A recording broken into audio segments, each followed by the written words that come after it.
guys, sometimes I question my life choices. And the one I'm questioning today is that how I always film on this bed.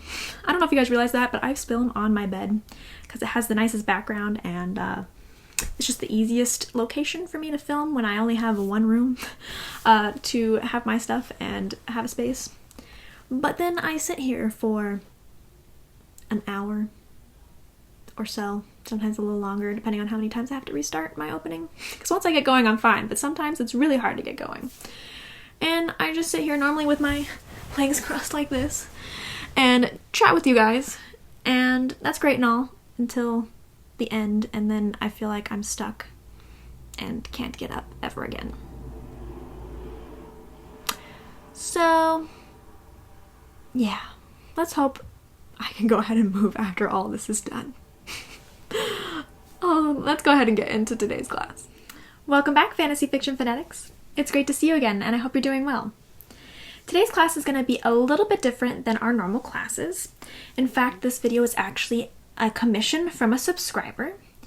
I actually offer commissions on my Ko-fi page, so if you head over there and take a look at them, if you would like to commission me to make a video or a blog post of any kind, you are welcome to. I've got quite a different set of different kind of things you can commission from me, and the prices are all on there. Of course, you are not obligated to in any way, shape, or form. You are always welcome to ask me down below or anywhere else. Reach out to me and ask for things that you'd like to see.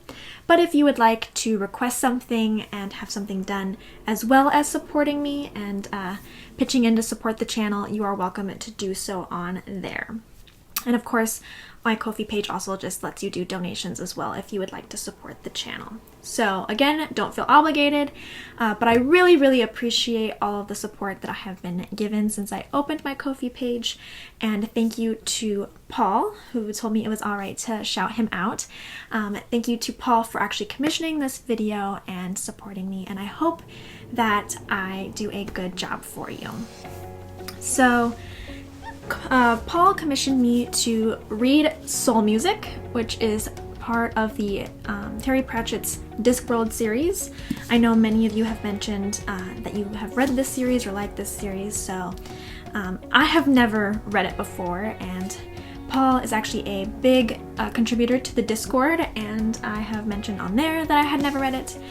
And so it's one of his favorite series, and this book is his favorite one in the series, so he asked me to read it and to go ahead and make a video on my first impression on it, as well as talk about some of the different topics of this book and what my thoughts and opinions are on it. So that is going to be what today's class is. It's going to be more of a first impressions and chatting a little bit about this book.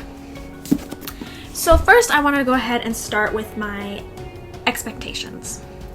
So my expectations based solely on people who I know who have said that they like this series. Most of them I've heard that like the series are you guys, several subscribers either on the Discord or in the comments or on Facebook, wherever I've interacted with you.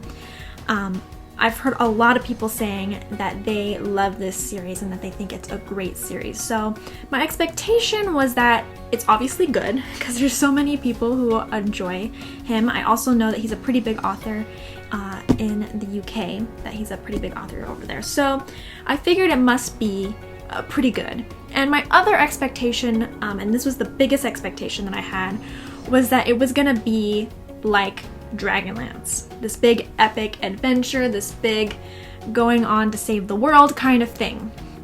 And I have that impression, or I had that expectation, because so many of the people who have told me that they like this series are all people who like equate it to Dragonlance in the fact that not necessarily the content, but how much they love this author. They're like, oh yeah, this is my favorite book series along with Dragonlance, or I really love Dragonlance, and the other series I really love is the Discworld series by Terry Pratchett. So it's kind of always been synonymous to me, based on people talking to me and telling me about it, is that Dragonlance and Discworld are like connected in some way. So I kind of figured, based on how many people, including Paul himself, who commissioned this, he loves Dragonlance, and he says that this is one of his very top favorite book series and authors. So to me, it's like, oh, okay, so everybody likes this and everybody likes this, so they must be kind of similar to each other. At least that was the impression that I got just from talking to you guys and hearing a bit about your likes and dislikes. So no one had ever told me exactly what Discworld series was like. Nobody ever said like, oh yeah, it's this kind of storyline, or these are the kind of things that are normally happen. The only information I actually had about this series was that it didn't matter that this is book 16 in the series, because it's very episodic, and pretty much all of them, other than the first two, are all their own characters, their own things, and so I wasn't gonna need to read 1 through 5 or 15 in order to understand this novel. And the other thing that I had known about was just that it's a high fantasy on a world called Discworld. So I really didn't have much information to exnay my expectation of it being this epic journey like a Dragonlance story would be. Now, obviously, in actuality, this book is nothing like an epic adventure like Dragonlance is. And I guess that would make more sense in the fact that if it is episodic, it is harder to tell this more epic journey in only one volume. So it makes sense that it's not a Dragonlance type story, though I did expect it to be a little bit more adventure-ish kind of thing. So it's much more of a, in my opinion, like a slice of life type of story, in the fact that it has to do more with everyday type of things. Obviously, we are in this high fantasy world, but it's not like the typical high fantasy storyline that we have where it's some kind of epic adventure. It's something more that you could find in other novels that's just kind of a slice of life, every day, seeing what these characters go through and this experience that they have in their life and how it affects them kind of thing.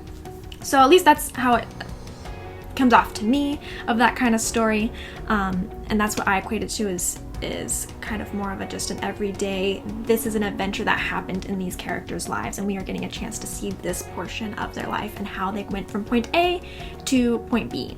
And obviously it is fantasy and it does have some crazy magic going on in there, but it's not quite the same kind of magic. And it is, in my opinion,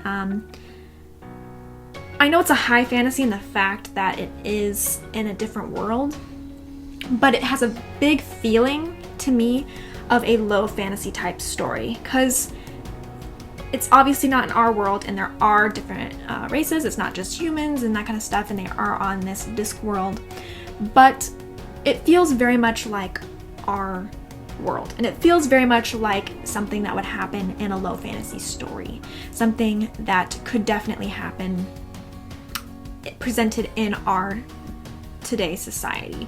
Maybe not quite nowadays in the fact that we've already gone through our rock and roll and music phase, so that wouldn't quite happen the same way, but something similar that could happen if you presented it in our world, just maybe a little bit sooner than the current day present situation, or if you just changed around the events a little bit to make it a little bit more to nowadays, then you could still present this kind of storyline in our time today. So very, very different than what I expected. That's not necessarily bad. It's just what it is, just not what I expected to when I jumped into it right away. Now I'm going to go ahead and talk about my thoughts on the different points that were brought up for me to go ahead and discuss in this video. I've got 3 main things that Paul was hoping I would go ahead and talk about for this video, and the first thing is the comedy.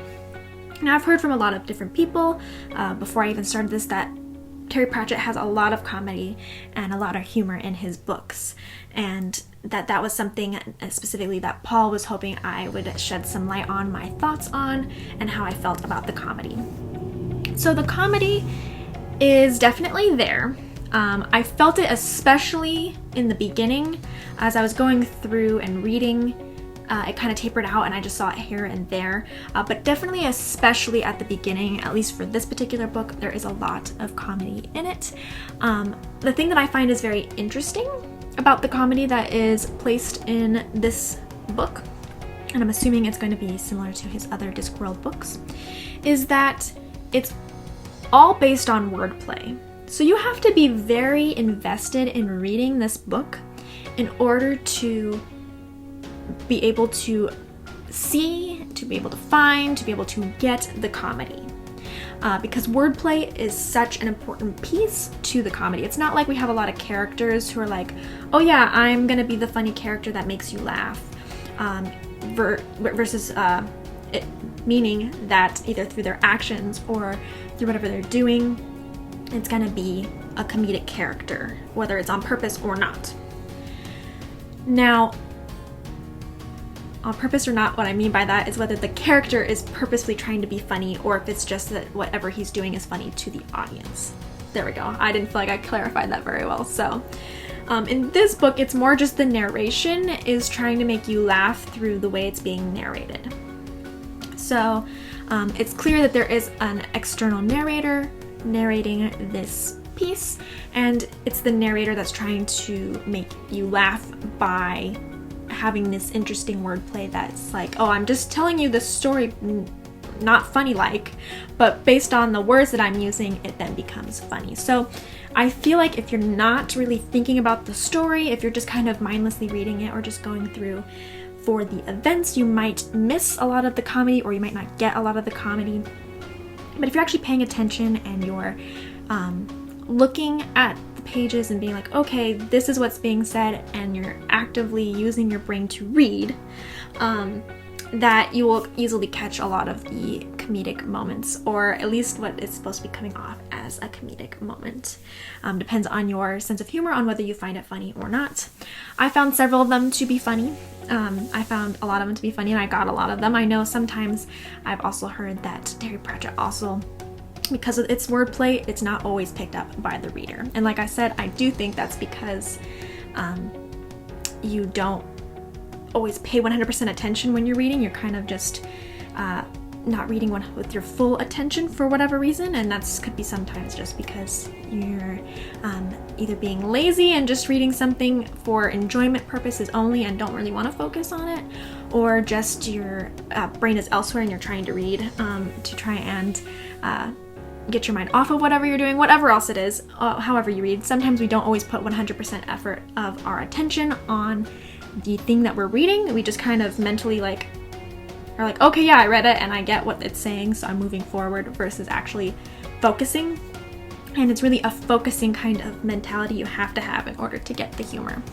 So I do think it's really fun. I do think that that is a nice little added bonus when you're reading, or you're just every now and then you're like, oh hey, that was a joke, that's interesting, and or I like that wordplay, or whatever else it is. So I do think the comedy is nice here. I do like how, it's kind of spaced out. It was quite a lot at the beginning, and it kind of made me worried that I was going to have to constantly be trying to catch the comedy in order to be able to talk about it with you guys in this video. But it does kind of taper off, so where you can enjoy the story and then just every now and then get that little flair of oh hey, I see what he did there, I see where that is. So yeah, overall I do like the comedy. I do think it hits. I just think it is something that you have to pay attention for and to look out for in order to get the full effect of what the author is hoping for. Alright, so next I'm gonna go ahead and talk about Death. That was the second portion of the request, was to talk about the character of Death. Since he wasn't in it as much as Paul remembered him being in it, and there was a lot of Susan in this particular one taking Death's place, I'm going to go ahead and mash up together both of them and talk about my thoughts on Death and Susan to fill that portion of the request. So starting with Death himself. Overall, I'm intrigued by the character of Death, especially with seeing how in this particular novel, he wants to experience humanity and is taking a break from being Death. And I think that that's a very fun idea, a very cool concept. I really liked how he was just off on an adventure and just trying all this stuff out. He was drinking, he was trying his very best to just fit in with humanity and experience it, and jumping from a couple different places, just trying to find out what it is that he feels that he is missing, that he doesn't experience. And I think that that's, you know, a great concept, because, you know, you wouldn't think that the concept of death as a human figure would be even the slightest bit interested in what makes humanity. You know, it's kind of like he's a constant, and you don't think that he would take a break to try and experience humanity, or to fix up his home in order to try and emulate humanity and to be interested in that. You'd think that he would just be kind of a one-track mind on like, hey, I'm sure a lot of people die at one time, and he's got to fulfill all of these things that are going on with those hourglasses running out, and you'd think that would just be a full-time job that would just be keeping him busy. So I just think it's really, really cool that he wants to go out, branch out, experience these things. Of course, he adopted a human daughter in the hopes of figuring out more about humanity and seeing how he can relate to it and interact with it. So I really like that concept. I do like a lot of those kind of concepts in general, where things are personified and characterized, and that aren't normally a character or a person, and how they interact with the world around them, and to see what your normal thoughts or experiences of a characterization of that aspect, like death, is versus how it is portrayed. For example, with death, you'd think he'd be mean and scary and horrible, and he's not. He's just who he is. He's not mean. He doesn't take vengeance on people. It's not that he's this horrible Grim Reaper. He's just doing his job and is not quite in touch with reality. I also really think that it's a great touch that Death is riding that motorcycle at the end. Like, he's the one that gets on there and is zooming out as it breaks apart. But I think that that was an excellent choice on Terry Pratchett's part, to have Death riding that motorcycle. That was awesome. As far as Susan is concerned, I really like Susan and how it personifies how a human would interact if they became the controller of people's lives, for life versus death. I think it's very fitting that as a human who doesn't want to die, that she would then try and protect others, because that is usually as human nature, especially heroes in books, is to try and help, you know, those who are supposed to be dying or are supposed to die. Like, a lot of times when you know that, they try and help them get out of it, try and change the future, trying to make it so that way people don't have to die before they want to. Not saying that people want to make it so they can live forever in every case, but at least to not die young, to at least hold off death to the last possible moment. And that's what Susan's trying to do with Buddy. And of course, we find out at the end, with the whole memory thing and how she can remember the future, that there's a particular reason that she wants him to live and that she's doing all of this. But in general, I think she would have felt this way even if it hadn't been somebody that struck out to her. I think she would have always wanted to try and save somebody and try and see it as pointless for somebody to die and to try and help them.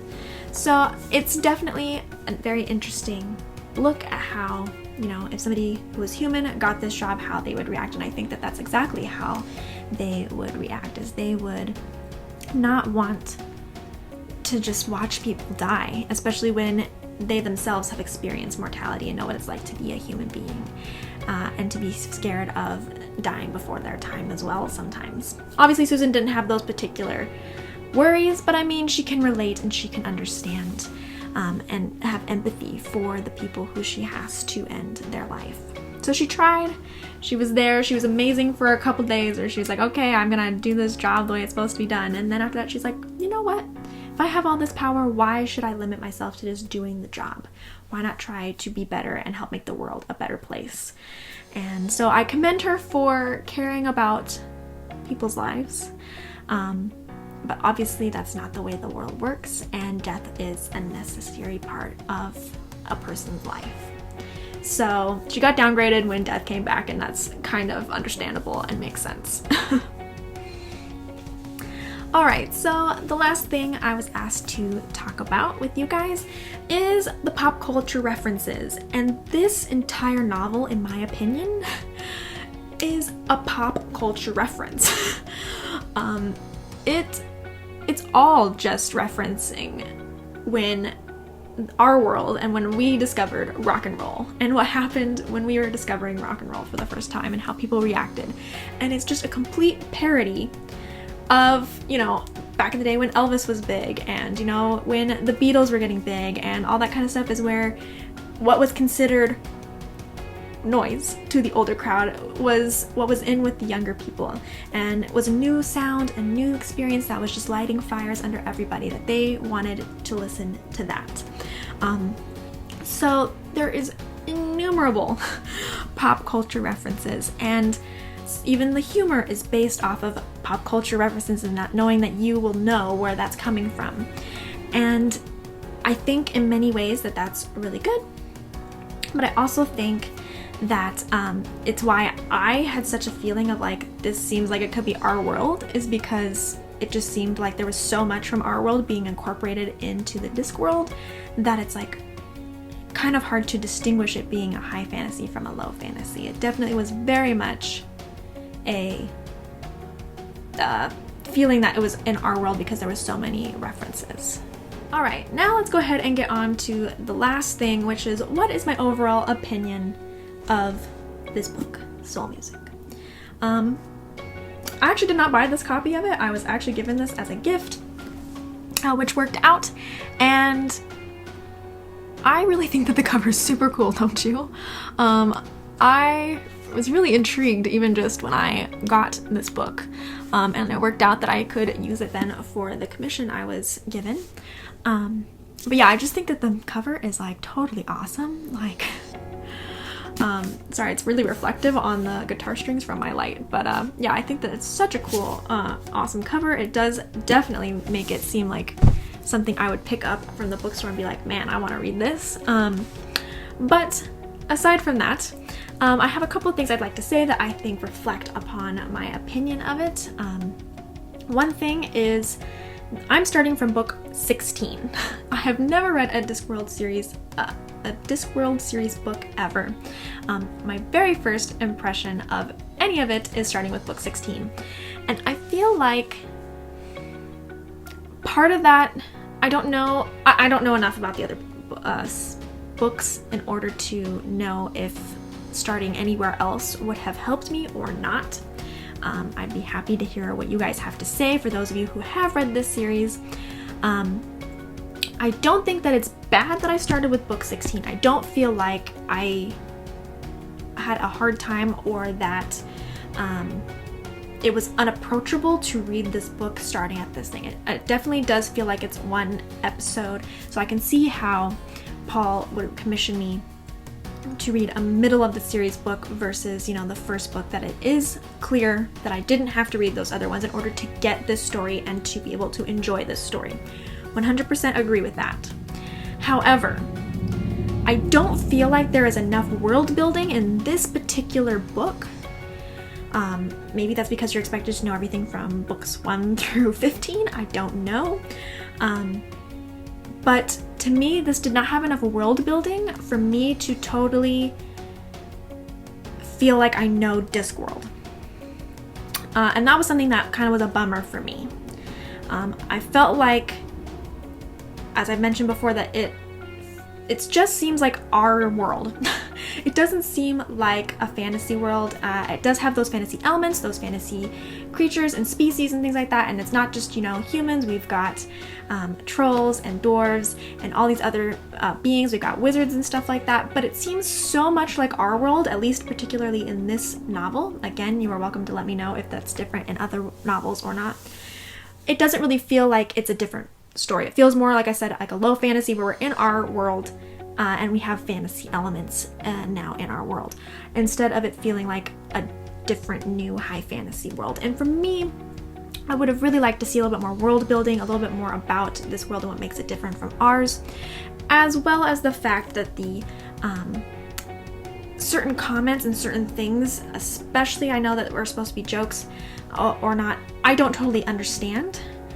One of the biggest problems that I ran into was the comments about being elvish. And I understand 100% that elvish is supposed to be a play on Elvis. I totally understand that that was the comedy that was supposed to be in this story.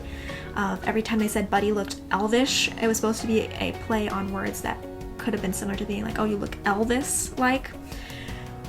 But I don't understand this whole time, throughout this whole book, as it keeps talking about how elves are like kind of a negative connotation. They're like, oh, you look like you're elvish, or you're acting elvish, or, you know, you're not an elf, are you? And to me, it's like, I don't understand enough about this world or the people in it to understand why that matters at all. Like, what's the problem with elves? Like, I don't get it.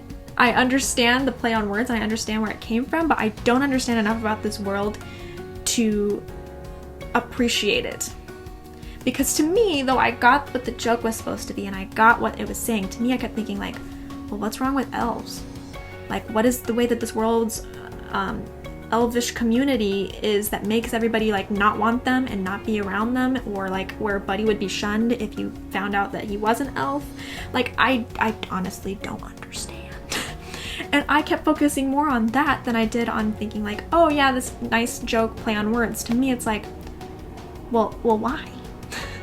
I don't understand this whole concept of what the elves mean to this world. So it was very hard for me on moments like that, without enough world building or without enough experience with this world in general from other books, to understand fully how this world is different from ours and what makes it a unique fantasy.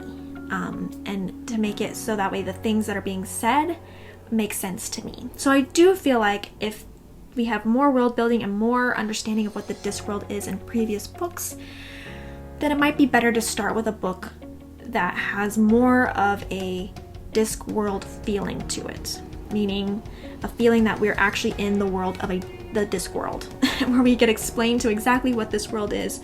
And I do know a little bit about what the world is supposed to be in the big sense of the world, but you know, I don't understand what it's like to be living in this world and what culture there is, what different types of people there are, and why, you know, why is there a problem with elves, and why is it that wizards hate their students? I know that's supposed to be a joke probably about university professors and such, but to me it's like, I don't totally understand why it fits in this world without more world building. So I can't appreciate the humor of the joke because I'm too busy worrying about like, well, this world isn't my world, so why are we saying this, and why do they feel this way? I'm more wanting some more depth that I think maybe I would have gotten if I had read a couple more books before this one.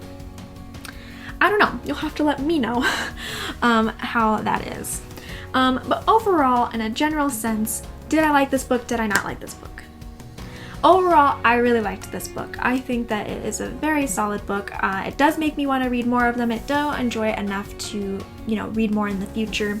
Is it something that I'm like, oh my gosh, I just have to read the next one? No, not really. But also, it's a full story. So, I mean, it does give you a break to being like, hey, you've read a full story and now you can come back whenever you please or go whenever you please. So I think I would, the next one that I do decide to read when I read another Terry Pratchett book, because I am interested in reading more, I would go back a little bit further in this series and try and see if I can pick up a book that is a little bit more world building-ish or have a little bit more background. The beginning was a little bit confusing because it did have mentioning of things that happened in previous books, but once I got through, you know, the first 20 pages or so, it started smoothing out and I had no problems reading it from then. So anybody else who hasn't read the Terry Pratchett books yet, I don't know if I would totally recommend starting with this one, but since I haven't read any other books, I don't know which one to tell you to start with. I have heard that books 1 and 2 do have are kind of a coupled book, and that they're not the best of his, that they get better as they go on, but I don't know if maybe that might be the better one to start with, because then you get the brand spanking new look at what the world is and how it was supposed to be introduced. I can't say for sure, but overall I liked the book. thank you so much, Paul, for commissioning me to read it and give my thoughts on it. I really enjoyed it, and I will definitely be checking out more Terry Pratchett in the future, and would really love to know, for you guys who already love it, what you think of this particular one in number 16 in general, as well as where you think it would have been better for me to have started, or where you think the scale is better for world building aspects. Yeah, so I think that is it for my comments on soul music. Let me know if you have any comments, questions, concerns. Thank you again to Paul. I hope I did a good enough job for you and that you enjoyed hearing my thoughts on this book. And thanks again for convincing me to read it and commissioning me to read it, so that way I can experience the Terry Pratchett world as well. Before I go, let's go ahead and do our trivia question. Thank you to everyone who participated in last week's trivia question. For those of you who don't know where the trivia question is or have not participated yet, if you would like to participate, I change them every Saturday, and it is on my website, www.fantasyfiction.net. You can go ahead and check it on over there. If you're on desktop, it will be on the right hand side. You'll scroll down just a little bit on any page, and you'll be able to see the question on the right hand side with the previous answer and people who got it right underneath it. And you can go ahead and answer there. If you're on mobile, you'll have to probably scroll almost all the way down in order to find the question. So last week's answer, if I can speak, was Lord of the Rings, Fellowship of the Ring. We had several correct answers from Khazad-dûm, from John B, and we had 2 Christians who got it correct. Sorry, I can't differentiate between you two. You both just had the name Christian on there without any last name or way to differentiate you, but you both got it correct. And then I would like to give 2 honorable mentions who did not get it correct but were in the right wheelhouse. Paul got the series correct, and Darth Loser knew the place and the series but did not name the particular movie. So congratulations to them on everybody who got the answer right. I hope that you guys will play with me and continue to go ahead and check that out. Yeah, I would love to hear your responses on the trivia question and see if we can play a game together. And that is it for today. So, if you have any comments, questions, concerns, anything you want to talk about, anything you'd like to hear about, anything at all, go ahead and you can comment down below, or you're also welcome to go to my Twitter, which is @fantasyfiction1. and talk to me there, or you're welcome to go to my Facebook, which is also /fantasyfiction1, and talk to me there. You can give me an email, which is going to be down below if you like my email address, or you're welcome to go over to the website and contact me through the contact form on there. If you are not already a member of the Discord, you are welcome to join us. Your link for that will be down below as well. We would love to see you there. We've got several people already talking over there and having a good time talking about different fantasy and other things in general. So if you'd like to be part of that community and chat together, go ahead and jump on there. It's completely free and is just a fun way for us to all chat together. So hopefully I will see you on there as well. I think that is it. Once again, if you would like to commission me or donate or anything like that, it is not necessary, but you can do so on ko-fi.com/fantasyfictionfanatics. It is going to be linked down below as well. I appreciate everybody who's given their support to this channel so far and will in the future. So I truly appreciate all of you guys, and I will see you in the next class. Bye!